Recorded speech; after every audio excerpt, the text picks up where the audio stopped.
Hello dear friends, how are you. आज हम AC की समस्याओं के बारे में बात करेंगे। इसके बारे में हम कुछ बता देते हैं। देखिए, ये एसी की पीसीयू है, पावर सप्लाई है।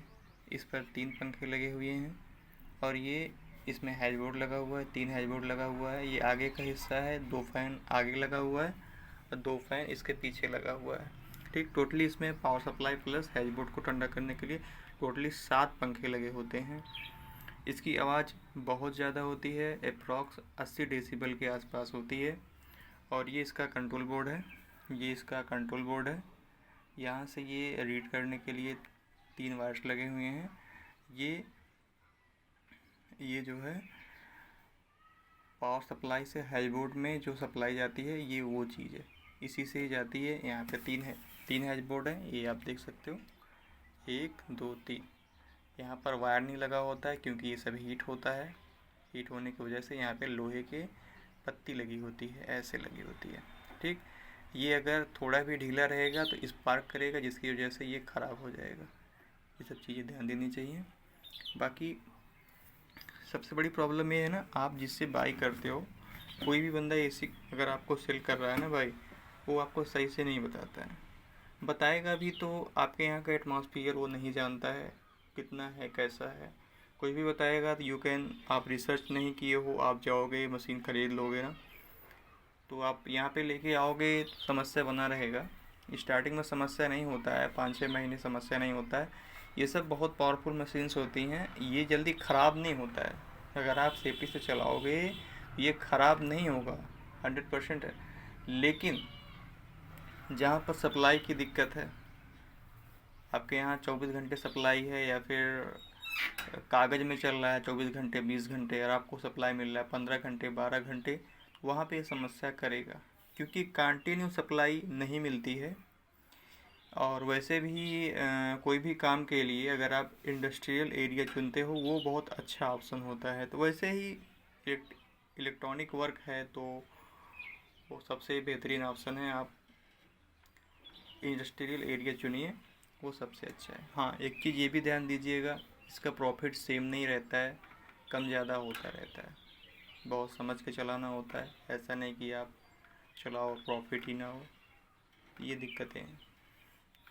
और सबसे बड़ी प्रॉब्लम्स ये है ना कि ये बिटमैन की मशीनें हैं, बिटमैन जो कि हांगकांग में है, और सारी मशीनें बिटमैन बनाती है। बहुत सारी कंपनीज़ हैं लेकिन मोस्टली सबसे ज़्यादा मशीन बिकने वाली है वो है बिटमैन की। ठीक है, तो इससे भी ज़्यादा मजबूत होता है, कहने वाले कहते हैं वर्ड्स माइनर होता है, बट अभी मैं इसकी ही बात करूँगा। तो ये जो मशीनें हैं ना भाई, ये अगर आप बाई कर लेते हो किसी ब्रोकर थ्रू, आपको सच्चाई नहीं बताने वाला है। अब बिटमैन ये कहता है कि आप 24 ह्यूमिडिटी में चलाइए, कोई दिक्कत नहीं है, कोई दिक्कत नहीं है, आप चलाओ। बट 24 ह्यूमिडिटी सब जगह नहीं मिलेगा। यहाँ का जहाँ पर मैं हूँ अप्रॉक्स 40 हो जाता है, 42 हो जाता है। ठीक है, तो स्टार्टिंग में मैं भी था तो हमको पता नहीं था, तो मैं ऑपरेट किया। आप मान के चलो 38 40 पे मैंने भी ऑपरेट किया। ऑपरेट करने के बाद क्या होता है ना, चला तो मशीन कोई दिक्कत नहीं है, सब कुछ सेंसर वगैरह लगा है, ज़्यादा टेम्परेचर हाई होगा तो बंद हो जाएगा, लेकिन फिर भी समस्या तो आएगा ही ना, क्योंकि भाई हर एक बोर्ड पे 126 चिप लगी हुई है। आप मल्टीप्लाई कर सकते हो, वन बोर्ड पे 126 चिप मल्टीप्लाई बाई 3, इतने चिप्स लगे हुए हैं, और कहीं ना कहीं तो फॉल्ट आ ही जाएगा भाई। ठीक है, चिप्स हैं छोटे छोटे, सोल्डिंग किए हुए हैं, बहुत सारे कंपोनेंट्स लगे हुए हैं भाई, तो कहीं ना कुछ फॉल्ट आ ही जाएगा। और इसलिए कहा जाता है कि इसमें टेम्परेचर सीन होता है डैशबोर्ड पे, और कहा जाता है कि इसको 80 से डाउन चलाइए। तो भाई जब 40 आपका ह्यूमिडिटी है, 80 से डाउन कभी नहीं होगा। अप्रॉक्सीमेटली जब मशीन चलता है, मशीन हीट होता है। आप देखेंगे मैं कमरे में ये सब लगा दिया हूँ, ये सब लगा हुआ है, बट इससे कुछ फ़र्क नहीं पड़ने वाला है भाई, कोई इफेक्ट नहीं पड़ता है। क्योंकि जब मशीन हीट होती है ना ऑटोमेटिकली 92, 93, 94 तक जाएगा भाई।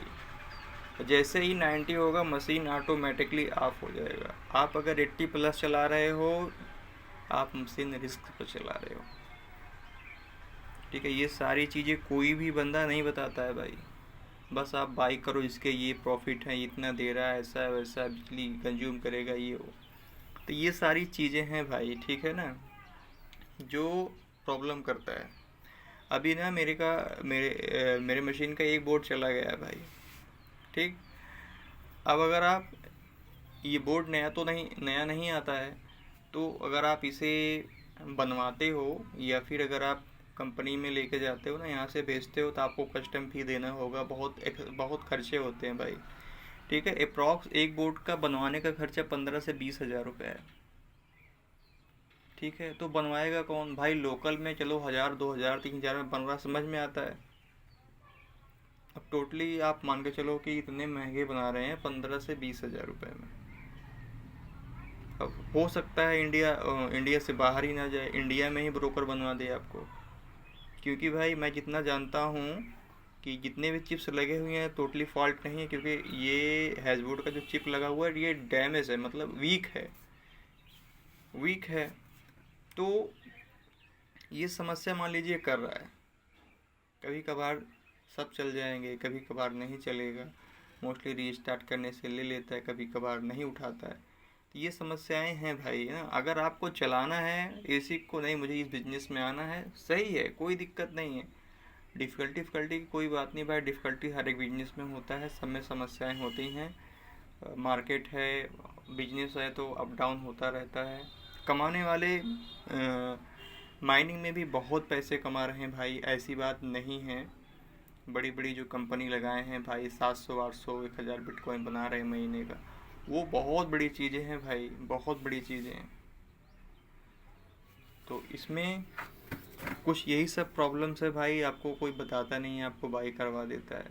मैं अपनी स्टोरी बताऊं अगर आपको, मैं जब बाई किया ना इसको, तो मेरे से बोले कि आप बाई कर लो, कोई दिक्कत नहीं है, आप नॉर्मल स्टेबलाइजर पे ऑपरेट कर सकते हो। स्टेबलाइजर नॉर्मल 5 kVA का 5-6 हज़ार में आ जाएगा। ठीक है ना, इससे ज़्यादा नहीं भाई। और बहुत समस्या है भाई, उसकी बात बाद में करेंगे।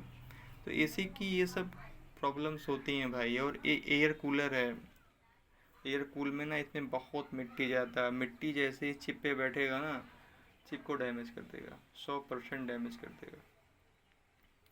तो अगर आप इसमें सेफली उतरना चाहते हैं कि आपको कोई दिक्कत ना हो, भाई देखो पैसे तो लगेंगे ही, तो सबसे बेस्ट ऑप्शन है आप you can go now immersion cooling, that is the best option. कोई आवाज़ नहीं होता इमर्शन कूलिंग में, सबसे अच्छा व्यवस्था होता है इमर्शन में। कोई मिट्टी नहीं आएगा, आपका बोर्ड हमेशा नया रहेगा, कोई दिक्कत नहीं आएगा।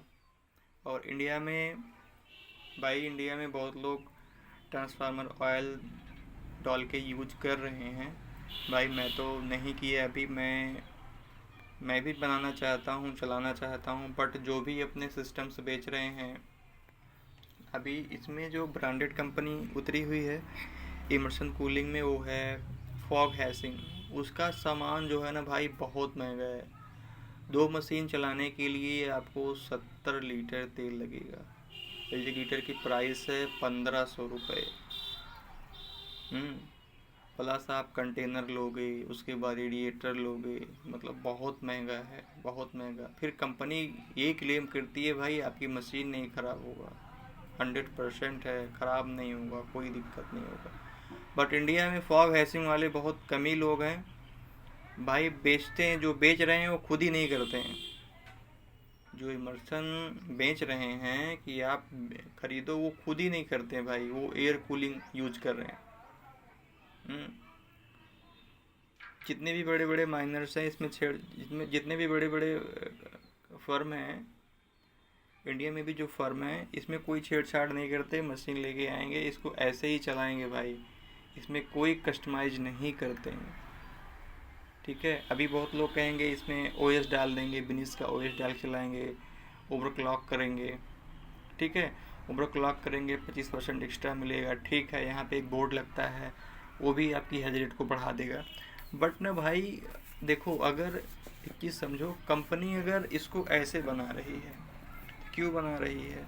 अगर कंपनी ये कही थी चलो ठीक है आप चलाओ, इमर्सन में चलाओ, ऐसा है हमको, उसको उसको मैं ऐसा बनाया हूँ, इमर्सन के लायक ही बनाया हूँ भाई, देखो ठीक है। तो कंपनी ये सब लगा के नहीं देती, डायरेक्ट ऑयल कूलिंग देती, ठीक है। सारी व्यवस्था करो। अभी बिटमैन में ही अच्छे अच्छे मशीन्स आए हैं, सब ट्रिपल फेस की मशीन है, 12 kVA 15 kVA का लोड ले रहा है भाई। उस हिसाब से जहाँ पे फ्री की बिजली है भाई, वहाँ पे आप चलाओ, वो चीज़ सही है। बाकी ये ऐसा सही नहीं है भाई ना। वो सब उसमें जो है ठंडा करने के लिए पानी पड़ता है, डिस्टिल वाटर पड़ता है, किसी किसी में कूलेंट पड़ता है। तो भाई ये सब समस्याएं हैं यार, ठीक है ना, बहुत सारी समस्याएं हैं। ठीक, थैंक यू। देखिए, सोचिए तो लगाइए। इसी जो है बहुत अच्छी भी बिजनेस है भाई, और क्या कहें, समझ ही सकते हो।